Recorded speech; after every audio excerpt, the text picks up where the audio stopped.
The Alysa Liu effect. How a 20-year-old became a Gen Z icon. Not sure if I will ever recover from Alysa Liu hitting the Zara Larsson boots on ice. But here's the thing, that's the whole point. Liu is 20 years old. She is a double Olympic gold medalist, a world champion, and an ocular psychology student who practices at the Oakland Ice Center to a playlist of whatever she feels like that day. She has a black cat named Sesame. She threw out the first pitch at a St. Louis Cardinals game with a double axel. She is, in every sense of the word, that girl, and she could not care less whether you think so or not. That last part, that's the allure. The origin story matters, but not for the reasons sports media usually insists on. Liu was born in Clovis, California, in 2005, the same year Kimi Meissner became the last American woman to win a world title before Liu reclaimed it nearly 2 decades later. Her father, a Michelle Kwan devotee, brought her to the rink at 5. What happened next was less a development than a detonation. By her early teens, Liu wasn't just winning, she was rewriting what was considered possible in women's skating. Triple axels, quadruple jumps, national titles before most kids had teenage problems to complain about. She reached the 2022 Winter Olympics at 16, placed 6th, and podiumed at Worlds weeks later. And then she walked away. At an age when most athletes are being told to push through, Liu admitted she hated skating at the Olympics. Burnout wasn't a rumor, it was the headline. Prodigy culture had done what it does best: extract excellence early and leave very little room to exist as a person. So she stopped. Fully. No rebrand.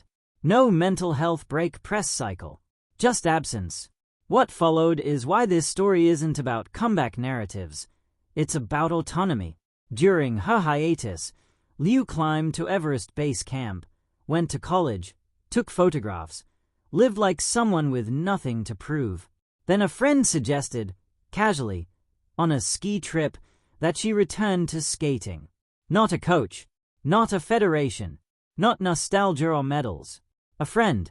When Liu came back, it was on her terms. She chose her music, her costumes, her aesthetic. She returned to Oakland, not as the system's pawn, but as an artist with boundaries. Less than a year later, she won the women's singles world title at the 2025 World Figure Skating Championships, the first American to do so since 2006, the year she was born.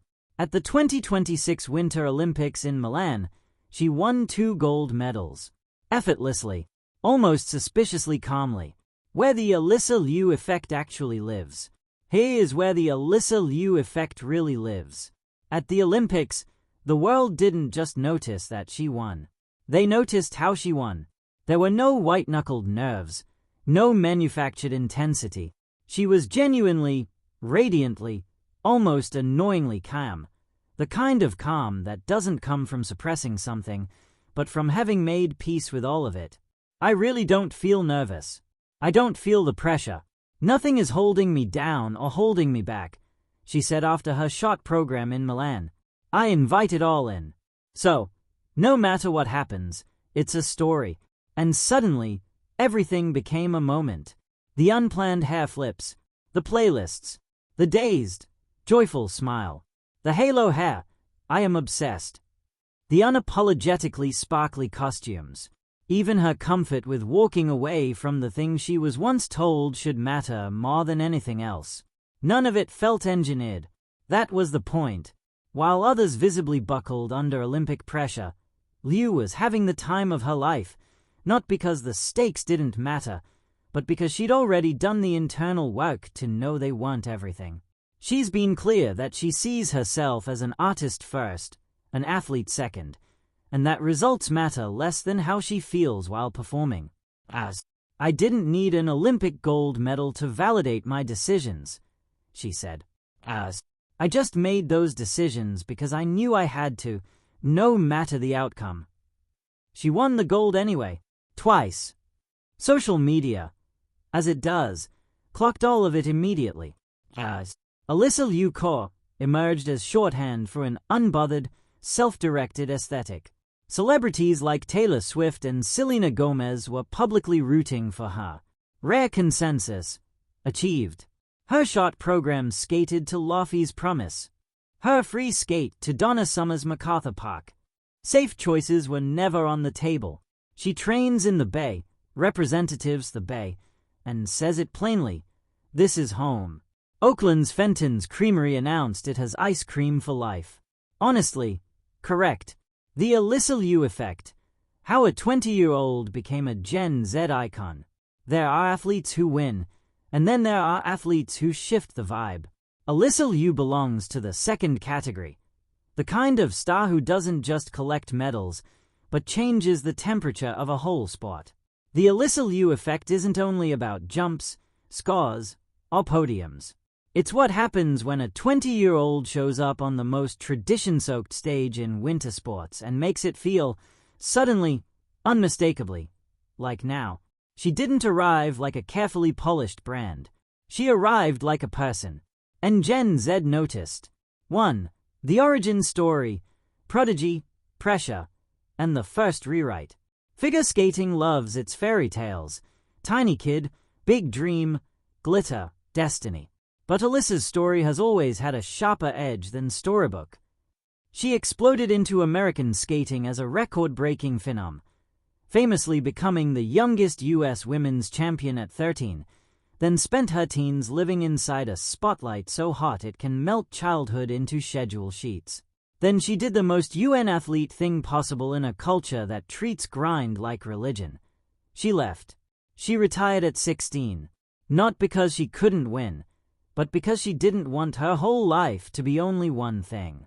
That choice, the audacity of it, became the first key ingredient in her icon status. In a generation fluent in burnout, boundaries, and I'm not doing that anymore, her exit read less like quitting and more like self-respect. Gen Z doesn't just admire achievement, they admire autonomy. 2. The comeback era, returning on her own terms. Most comeback stories are written like redemption. I came back to prove them wrong. Alysa's comeback was different. The reporting around her return emphasized something quieter and more radical. She came back because she wanted to, because it was hers again. She announced plans to return in 2024, stepping back into competition later that year, and her second act kept building until it stopped being surprising and started being inevitable. That shift, from being pushed by expectations to moving by choice, matters. It's the difference between skating as a performance for everyone else and skating as a language you speak because it's how you breathe. When she returned, the message wasn't "I'm back." It was, "I'm back, and I'm steering." 3. Gen Z energy on an old-school stage. Figure skating has always had rebels, but it's also had a powerful gravitational pull toward a certain type of acceptable femininity, pristine, polite, pretty in a way that doesn't make anyone uncomfortable. Then Alysa showed up and made comfortable feel irrelevant. Coverage of her impact framed it as Gen Zifying the sport, bringing personal style, relaxed rule-breaking, and an internet-native presence to a discipline that often prizes sameness. This isn't just about costumes or hair.